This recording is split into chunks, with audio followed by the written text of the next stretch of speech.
చేసినప్పుడే తిప్పి పంపడం ఒక ఆస్పెక్ట్. రెండవది ఇది ఆ తిరుమల తిరుపతి దేవస్థానం లడ్డూలకు సంబంధించి ప్రతి జర్నలిస్ట్ కి తెలుసు అక్కడ, ఇంక్లూడింగ్ TV5 జర్నలిస్ట్ కూడా తెలుసు.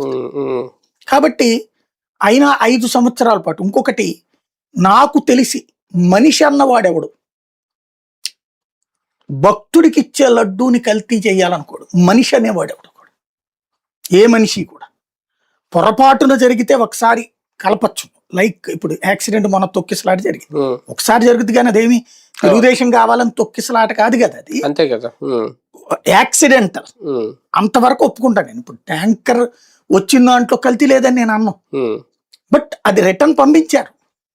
దట్ ఇట్ సెల్ఫ్ షోస్ వాళ్ళకి సంబంధించినటువంటి శక్తి. అట్లాంటిది ఈ ట్యాంకర్ తిప్పి పంపించారు, కానీ గతంలో ఉన్న ట్యాంకర్లన్నీ కల్తీనే అని చెప్పడం ఏంటి? అదే ఎవడ జడ్జి చేస్తాడు?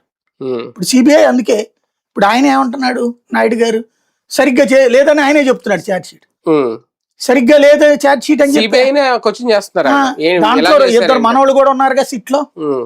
సిబిఐ వాళ్ళు 2, ఇది ఆహార శాఖకి సంబంధించిన వాళ్ళు ఒకళ్ళు, 2 రాష్ట్ర సిట్లు. మరి వీళ్ళందరూ కలిసి ఇచ్చింది నివేదిక కదా. ఇంకోటి దాంట్లో సరిగ్గా ఒక పెద్ద అన్నిటికంటే ఫ్లా